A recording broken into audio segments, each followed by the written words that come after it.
நம்ம கிறிஷ ஹாஸ்பிடலுக்கு அவன் பாட்டியை பார்க்க கூட்டிட்டு போனோம்ல. இப்ப இவனை கொண்டு போய் விடுறது முக்கியமான வேலையா? இதை விட வேற என்ன வேலை இருக்கு எனக்கு? அவன் பாட்டியை பார்க்கணும்னு கேட்டான். அப்புறம் வேற யாரு கூட்டு போறது? கொண்டு போய் மொத்தமா விட்டுருவீங்களா? என்ன நம்புங்க. கிறிஷோட பாட்டி அவனை பத்தி போன்ல கேட்டாங்க, பாக்கணும்னு சொன்னாங்க. கூட்டிட்டு போறதுக்கு இங்க ஆளா இல்ல. அதான் ரோகிணி சும்மா இருக்கல்ல, அவ கொண்டு போய் விட்டுட்டு வருவா. எதுக்கு இப்படி பண்றீங்க? ரோகிணி இங்க வா, அந்த தர்தத்தை கொண்டு போய் எங்கேயா தொலைச்சிட்டு வந்துரு. ஆமா, தேவையில்லாம இந்த பையனை வேற எதுக்கு நம்ம வீட்டுல வச்சுக்கிட்டு? தோ அவன் தான் பேசுறான். டேய் நீ வாய் முறா. பாருப்பா அம்மாவை. சின்ன பையனை என்ன சொல்லிட்டு இருக்காங்கன்னு. என்னத்த அவன் முன்னாடி இப்படி பேசுறீங்க? ஏ விஜயா, எனக்கு அறிவு கொஞ்சம் கூட கிடையாது. அடா கொடமா பேசுற.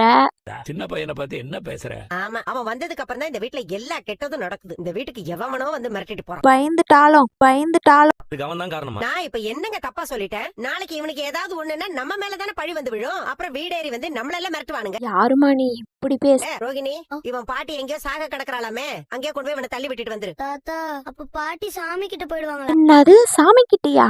இந்த பையன் இங்க இருக்கனால தான் அம்மா இப்படி எல்லாம் பேசுறாங்க. இங்கேயாவது கொண்டு போய் விட்டுருங்களேன். அத நீ யாரா சொல்றீங்க? அவன் பாட்டி சரியாற வரைக்கும் அவன் இங்க தான் இருப்பான். மீனா நீ ரெடியா நம்ம ஹாஸ்பிடல் வா போலாம். நம்ம போலாம். டேய், அம்மா வந்து மிரட்டிட்டு போயிருக்காங்க. அதுக்கு ஏதோ பண்றேன்னு பெருசா பேசுன. அதை விட்டுட்டு இந்த சின்ன பையனை கூட்டிட்டு சுத்திக்கிட்டு இருக்க. உன்னால முடியாதுன்னா சொல்லிடு. அந்த பிரச்சனையை நான் டீல் பண்ணிக்கிறேன். அப்படி சொல்லுடா சிங்கக்குட்டி. நான் ஷோரூம் போக லேட் ஆகும். நான் வேணா கிறிஷ ஹாஸ்பிடலுக்கு கூட்டிட்டு போறேன். நானே வெயிட் பண்ணி கூட்டிட்டு வந்துடுறேன். முதல்ல நீங்க ஆன்ட்டி சொன்ன விஷயத்த பாருங்க. ரொம்ப நன்றி மேடம். பாவம் ஆன்ட்டி ரொம்ப டென்ஷனா இருக்காங்க. அவங்க எதுக்கு தான் டென்ஷன் ஆகாம இருக்காங்க? அவ்வளவு சொல்லியும் அந்த பசங்களுக்கு டான்ஸ் ஆட கத்து கொடுத்தாங்க. அதுங்க இவங்களுக்கு ஆட்டம் கட்டிட்டு போயிடுச்சு.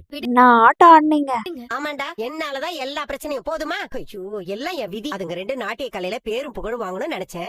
நீங்க ரொம்ப நல்லவங்க. அது தப்புதான். அதே நல்லது நினைச்சுதான் நாங்களும் கிறிஸ்டியன் இங்க கூட்டிட்டு வந்தோம். சில நேரத்துல நல்லது செய்யும்போது இந்த மாதிரி ஏதாவது தடங்கள் வரத்தான் செய்யும். ஓ, நீங்க அப்படி வரீங்க. அதுக்காக நல்லது செய்யாம இருக்க முடியாதுல்ல. எதுக்கு இப்ப தேவையில்லாம பிரச்சனை பண்ணிக்கிட்டேன்? ரிஷ நான் தான் ஹாஸ்பிடலுக்கு கூட்டிட்டு போயிட்டு திரும்ப கூட்டிட்டு வரேன் தானே சொல்றேன். அவளுக்கு இங்கிலீஷ் தெரியாதுப்பா, அதனால